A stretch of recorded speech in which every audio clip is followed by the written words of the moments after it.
दोस्तों, आज की वीडियो में आज से मैं टीवी गाइड के लिए रेगुलर वीडियो डालूंगा। और आज के वीडियो में मैं आपको एसी सप्लाई के बारे में कुछ बताऊंगा, क्योंकि टीवी या कोई भी इक्विपमेंट जो इंडिया में चलते हैं वो एसी वोल्टेज के ऊपर चलते हैं। यही सप्लाई यहाँ पे अवेलेबल है, तो उसके बारे में जानना बहुत ज़रूरी है। इसलिए मैं उसके बारे में आपको थोड़ी सी जानकारी दूंगा, जितनी आवश्यकता एक टीवी टेक्नीशियन के लिए रहती है। तो एसी वोल्टेज जो इंडिया में उपलब्ध है वो 220 वोल्ट से 240 वोल्ट तक रहता है। ये 50 साइकिल्स होता है। 50 साइकिल्स क्या होता है? एसी का मीनिंग ही अल्टरनेट करंट होता है, जो कि अप डाउन होते बहता है। एक सेकेंड में 50 साइकिल्स होते हैं इसके। ज़्यादा डिटेल में जाने की हमें आवश्यकता भी नहीं है इसके बारे में।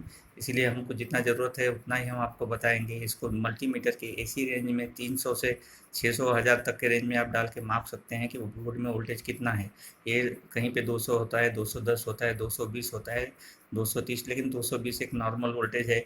200 से नीचे जाने पे 190 तक तो एसएमपीएस वगैरह काम करते हैं, लेकिन उससे कम होने पे कुछ तकलीफ आ सकती है, जैसे टीवी का स्क्रीन कम होना या हिलना हो सकता है। तो एसी वोल्टेज क्यों इंडिया में यूज़ करते हैं, इसका भी कुछ कारण है कि एसी वोल्टेज इंडिया में जो यूज़ होता है 220 होता है, और जो बाहर के देशों में है वो 110 वोल्टेज भी कहीं कहीं कोई कोई देश में है। तो कुछ इक्विपमेंट वगैरह जो आते हैं उस पर सिलेक्ट स्विच दिया होता है, और 110 और 220 का ऑप्शन होता है। तो हमें 220 में ही रख के ऑन करना है। 110 में करके ऑन करने पे पावर सप्लाई डैमेज हो जाती है। ये बहुत से जो इम्पोर्टेड जो बाहर से आते हैं टीवी वगैरह या कोई भी इक्विपमेंट, उसमें ध्यान देने की ज़रूरत होती है। और इसे जो 110 में रहने पे अगर चालू करते हैं तो डैमेज हो जाता है, पावर सप्लाई डैमेज हो जाती है। जो एसी वोल्टेज है इसको ट्रांसफ़र वगैरह करना बहुत आसान होता है, इसलिए डोमेस्टिक में इंडिया में वही यूज होता है। इसे ट्रांसफार्मर द्वारा अप डाउन किया जा सकता है आराम से, और एक जगह से दूसरे ले जाने में आसानी होती है। कैरियर्स के द्वारा कहीं भी लेके जा सकते हैं। और इसमें जो कनेक्शंस होते हैं, फेज, न्यूट्रल और अर्थ होता है। फेज होता है जो सप्लाई होती है, जो टेस्टर से हम देखते हैं जो जलता है वो फेज है। और न्यूट्रल उसको बहने के लिए एक दूसरी लाइन होती है। और अर्थिंग जो होती है वो अर्थ होता है। वो कोई भी चीज़ में करंट नहीं आए, इसलिए वो अर्थिंग का यूज़ करते हैं।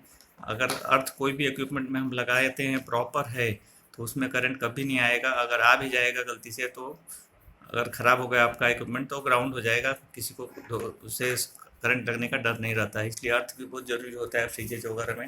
टीवी में तो अर्थ का यूज़ इतना होता नहीं है। एलसीडी एलईडी वगैरह में कोई कोई टीवी में अर्थ का पॉइंट दिया रहता है, जिसमें 3 लीड यूज़ करते हैं। और फ्रिजेज वगैरह में काफ़ी आवश्यक होता है, कंप्रेसर से कुछ लीकेज वगैरह वोल्टेज आते हैं। और हाँ, हम जब किचन में यूज़ करते हैं तो हाथ वगैरह गीला होता है, उसे लगाने से कभी करंट लगने का डर रहता है, इसलिए अर्थ ज़रूरी होता है।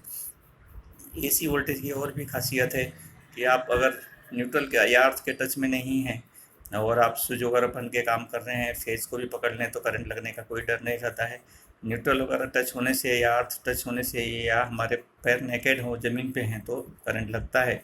सिंगल लाइन में काम करने से कभी भी करंट का इतना डर नहीं रहता है, तो सावधानी से काम करना चाहिए। अगर चालू लाइन भी है, अगर स्पार्क वगैरह नहीं है तो आपको करंट नहीं लगता। दो तार जैसे आप जोड़ते हैं, स्पार्क होता है, उसमें करंट लगता है। आप अगर स्विच वगैरह बने हैं तो भी अगर उसको आप प्रॉपर जोड़ के फिर उसको टच करते हैं तो कोई करंट नहीं लगता है। अगर आप ज़मीन पे नेकेड नहीं खड़े हैं या आपके पैर वगैरह में सूज हैं तो नहीं लगता है करंट, या लकड़ी पे आप खड़े हैं, सिंगल लाइन में आराम से काम कर सकते हैं।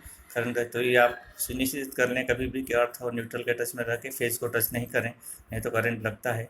इसको मेजर करते हैं, 220 वोल्ट आता है। टेस्टर द्वारा हम देख लेते हैं फेज वगैरह है या नहीं। लेकिन अगर न्यूट्रल कट हो जाता है तो टेस्टर से नहीं मालूम पड़ता है, इसलिए मल्टीमीटर होना हमारे पास आवश्यक है। और एसी वोल्टेज को मेजर करने के लिए मल्टीमीटर से ही करते हैं। दूसरे जो एनसीवी टेस्ट जो बताया था हमने पिछले इसमें मल्टीमीटर से, उससे भी आप चेक कर सकते हैं कि सप्लाई इसमें आ रही है या नहीं आ रही है। तो आप एसी वोल्टेज के बारे में इतनी जानकारी आपके लिए काफ़ी है। और अगले वीडियो में हम डीसी के बारे में बताएंगे। हमारे चैनल को आप सब शेयर, लाइक और सब्सक्राइब ज़रूर कीजिए कि ये वीडियो हम ये कंटिन्यू डालेंगे। इसके बाद में डीसी सप्लाई के बारे में बताएंगे, बाद में कंपोनेंट्स के बारे में बताएंगे, और बाद में हम फॉल्ट फाइंडिंग कंटिन्यू जो फॉल्ट्स आते हैं उसके बारे में बताएंगे। हम आपको थ्योरी में ज़्यादा डीप नहीं जाएंगे, आपको नहीं बताएंगे। अगर आपको सिंपल वगैरह देखने हैं तो ये सब मोबाइल पे आप आराम से देख सकते हैं, तो हम आप कम से कम टाइम में बताएंगे। कि टीवी वगैरह में फॉल्ट क्या आते हैं, इसको रिपेयर कैसे करते हैं, और सेक्शंस के बारे में पूरे डिटेल में बताएंगे आपको कि कौन सा सेक्शन क्या काम करता है। CRT टीवी का पहले बताएंगे। CRT टीवी जो वगैरह तो अब बंद हो चुका है प्रोडक्शन लगभग, और जो पहले के हैं वही, लेकिन थ्योरी जानना ज़रूरी है। और टीवी अभी हैं लोगों के घरों में, तो आपको उसको रिपेयर करने में आसानी रहे, इसलिए मैं ये वीडियो डाल रहा हूँ। इसके बाद में LED LCD के बारे में भी आपको बताएंगे। LCD भी लगभग बंद ही हो चुके हैं, अब LED का प्रोडक्शन हो रहा है, लेकिन दोनों के सिस्टम में कुछ ज़्यादा फ़र्क नहीं है, लगभग खाली स्क्रीन वगैरह में ज़्यादा फ़र्क है, स्क्रीन में चेंजेस है। और ये जो पैनल है या पीछे बैकलाइट है, उसमें LCD था जो ट्यूब्स वगैरह आते थे, और LED में अब LED बल्ब्स आते हैं, तो ज़्यादा कोई डिफरेंस नहीं है, तो उसके बारे में बताएंगे। तो हमारे वीडियो को सब्सक्राइब कीजिए। हमने पिछले वीडियोज़ में मोबाइल नंबर भी दिए हैं, आपको कुछ डिफ़िकल्टी है या कुछ कन्फ्यूज़न है तो ज़रूर आप पूछिए, हम आपको ज़रूर बताएंगे।